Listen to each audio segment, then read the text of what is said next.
Hello and welcome to the Art Market podcast. Here in the studio, I'm with Camilla Westergaard from Butterscotch Beesting.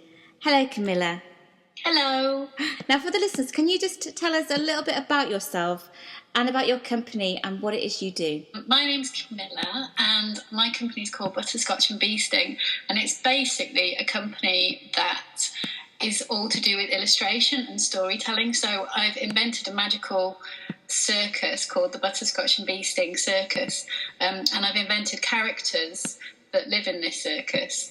And I've done all the drawings for it, and then I've taken all these characters and all these stories and I've applied them to products, so confectionery and then a range of homeware and things. So every time you buy something, you get a little bit of the story and a little bit of the circus, and you take some of those characters home with you. Have you always been interested in storytelling, and have you always had an imagination ever since you were little?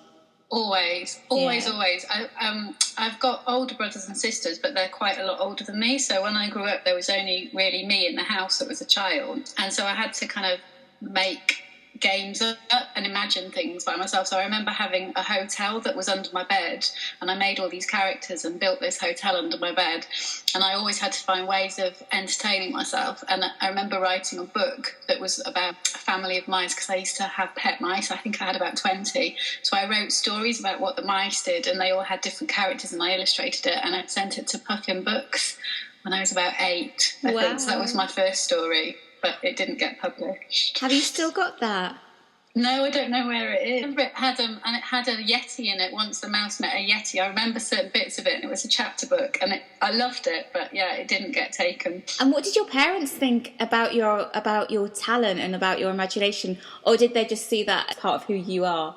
I think so. Well, my dad was a professor. I found all these old books that he used to write when he was little, and he used to publish a newspaper called the Wizarding Times.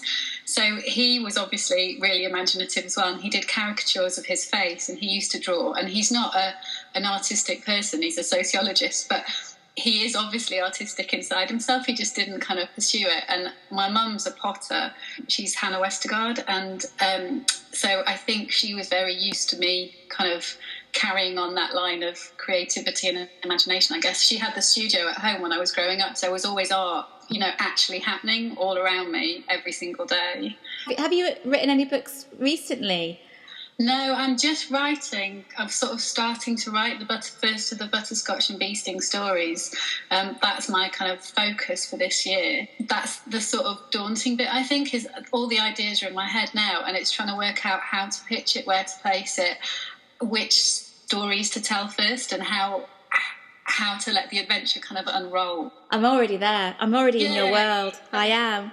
So what's your inspiration? I think the whole notion of childhood and imagination, and I think that we're supposed to grow out of it. And what was really interesting when I did this was I started it originally as a children's product, because I was doing kind of parties and things for children, and I've got 3 children, and I really want them to live their lives to their full in terms of imagination and magic, and not think that there are any limits on what they can do or what they can believe in and what's true and what's kind of possible. When you watch Chitty Chitty Bang Bang and the car flies, yeah, I want them to think that cars can fly, and I want them to think that everything's possible. So I started doing these ranges of potion kits and sweets that had stories on the back, and every time you took a sweet, it would make you fly, or it would make you levitate, or it would make you disappear, or something like that, and it would have stories on the back. And then as I was doing these things and going to markets, I kind of discovered that although the children really liked it, it seemed to be the adults that particularly liked it as well, and I felt like it was allowing them to live their childhood again and live through their magical imagination, kind of relive it in a way that you're sometimes not allowed to do as an adult, which I thought was really interesting. It's weird, isn't it? I mean, we talked early before the recording started, and it is strange when adults stop themselves from enjoying themselves or believing in magic or using their imagination like they did as a child. And I think it's a wonderful thing that you're doing, opening it up for adults to enjoy. And also, life doesn't have to be so boring. No, it doesn't, does it? And I think it's really interesting seeing people's reaction, and kind of people will stop and they'll talk to me for ages now, at markets, and I love that. I love that interaction with people, and people come back if they know that I'm doing a market, and they'll say, "Oh, can you tell me that story again? Can you tell me that bit again?" And it just shows that I think I've said this before, but you don't get too old for storytelling. I don't think. I think it just becomes that. I think we said this earlier again before, but I get sad that suddenly books don't have illustrations in them. And when you read Alice in Wonderland, part of the magic and the kind of incredible story that is comes through the illustrations, and those stick with you forever, don't they? They're in your head forever. The Cheshire Cat and all the characters, and I think it's a shame if that stops. I think we should be allowed to encourage it a bit more again. Definitely. What kind of products do you make, and what's your favourite? I make a range of confectionery. Well, I don't. Betty Butterscotch does. She was a trapeze artist, and then something terrible happened and she got a fear of heights. So then she started her sweets and treat shop. So she has a range of confectionery. There's a range of confectionery that I do called Betty Butterscotch's Swirly Snails. And it's about, they're raspberry and cream flavoured swirls, and they come in a packet, and on the back it tells you the story of the snails, which is that they're this troupe of performing snails called the McSwirl Brothers, and they're incredible acrobats, but everything they do is done at a snail's pace, because obviously they're snails, and because it's so slow, the audience always leaves the auditorium or the big top before they've finished, and it makes the snails very sad. So Betty made this range called Swirly Snails to cheer them right up, and it's kind of, that's the sort of thing that I do with confectionery. And then I take the prints that I've done and I apply them to various home accessories. So I've got a range of really beautiful linen cushions, and they're zipper cushions, and I think they look really nice. And I've also got lamps that I do, a carousel lamp, which you can turn around and then you can see the different characters from the circus on the lamp, and the light shines through in a really lovely way. And I also do a range of prints, because I found out as I've kind of gone on that people really like the illustrations, which is brilliant for me and very encouraging. So I've kind of developed a range of prints that you can buy independent of everything else, because normally it's kind of product design and I apply the prints to things, but I've decided to just do a range of prints as well. My favourite is the, I love it all, but I've got my eye on the lamp. The lamp's really good. It's very popular, which is great. Who's been your biggest inspiration? I think there are different kind of inspirations, aren't there? There's sort of inspirations that you have every day, and I have that for my children, and I can tell what works and what doesn't work by what they like. My daughters are always talking about Betty, and they always want to wear Betty hats, and they draw pictures of Betty all the time, which is nice, and they kind of help me invent characters.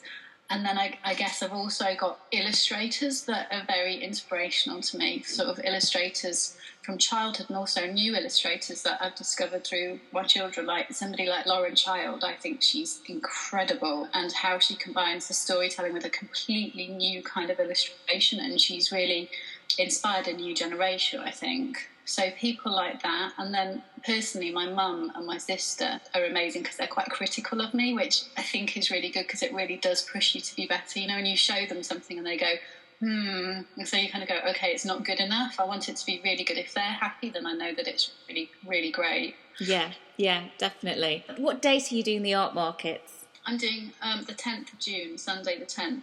And what are you looking forward to the most? I think it sounds like a really incredible thing, because it's run by artists, and there are lots of people that I like to see. And I always like to have a look round before it actually starts, so that I can kind of get to see what everybody else is doing and meet people. That's really exciting. And also, I haven't done that market before, and I haven't done anything north actually of Sheffield. So I've been in London quite a lot, and I've been over to sort of Staffordshire, but I haven't been north. So I feel really enthused about taking it to people that haven't seen it before, and hopefully seeing that they like it, seeing their reaction to it. Fingers crossed they like it. I think they will. What's next for you? What's next for your company? So far I've been making everything by hand, and what I'd really like to do is still maintain that, but also develop a more commercial range that is more kind of, I suppose, a design house. Commercial range that can be available. So I'd like to develop more lamps and develop that side of it, do some more things around that, possibly some more kind of fabrics. I'd be really interested in doing a wallpaper, but the biggest focus that I've got for now is to write the stories. So that's the next big thing. I think that would really tie everything together, and that would be my ultimate aim, to put everything down in a story, and then people will recognise it as well. So when they come to see me and see the products, they instantly know what it's about, and they'll see the bits of the story that they can remember and see the characters.